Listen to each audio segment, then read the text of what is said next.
hang on a minute, Jeep are making a compact SUV? Aren't they renowned for making quite big 4x4s? Well, yes, but the compact SUV market is absolutely booming and everybody is trying to jump on the bandwagon.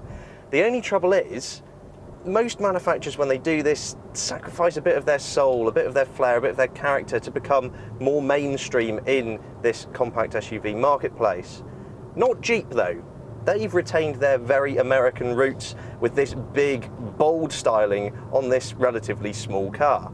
You won't go losing it in a car park with its stout, boxy shape and big round headlights. The vertical grille from Jeep again makes an appearance and a nod back to its history.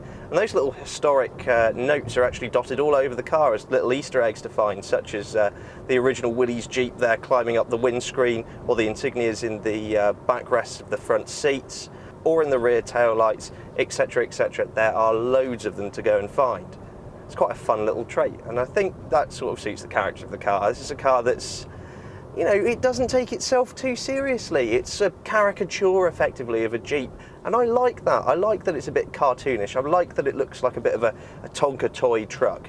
And certainly, looking at the popularity of this vehicle, the styling has been a bit of a hit. This is the limited model, and it means we get these nice 18-inch alloy wheels as well.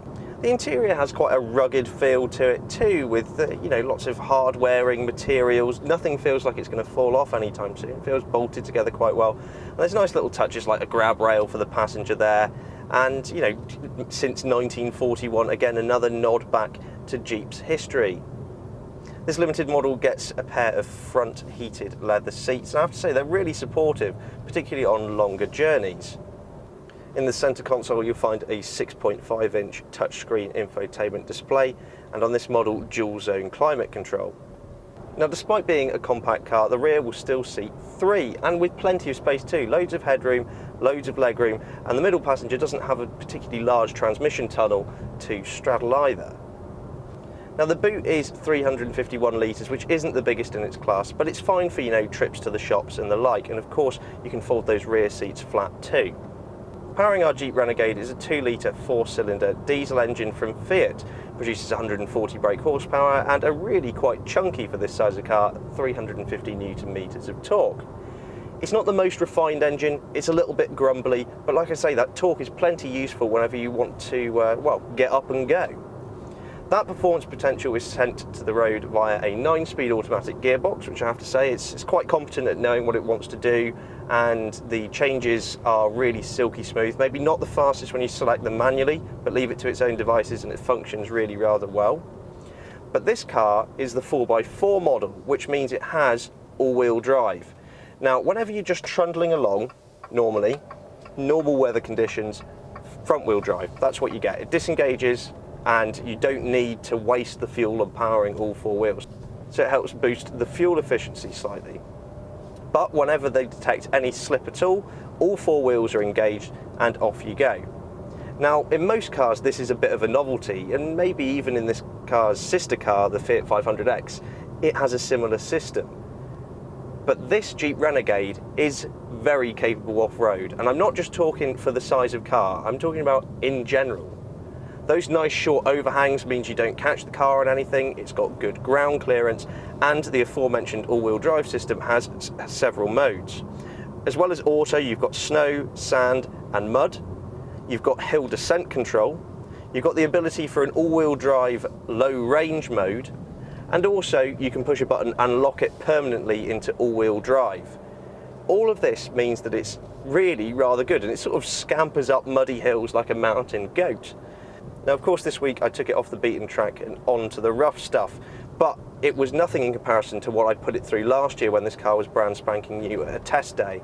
I mean, this thing almost went everywhere a Land Rover went. And whilst most owners will never ever do that sort of thing, it's nice to see that Jeep haven't compromised on what they stand for, which is a strong all-terrain vehicle, which this certainly is. This will have no problem with bad British weather, and certainly all over the world I think this all-wheel drive option, where the weather is particularly bad, it's going to help you no end, I think. This little car is also capable of towing 1.5 tonnes.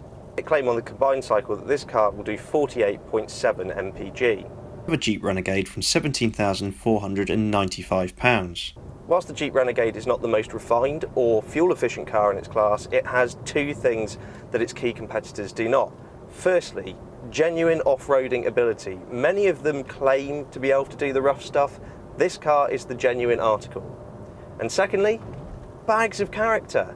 You know, in this segment, looks are a big factor, and this car looks like none of its competitors. Some of them look a bit faceless, and you know, they all sort of blend into one. Always is that one brand or another. This is very definitely a Jeep, and I love that Jeep haven't corrupted themselves. They haven't sacrificed what being a Jeep is just because they have moved into this segment. I really like it, and I think many other people will too. Thanks very much for watching, and let us know what you think in the comments below. Please subscribe for all of the latest and greatest cars to hit the road. For breaking news and written reviews, visit www.insidelane.co.uk.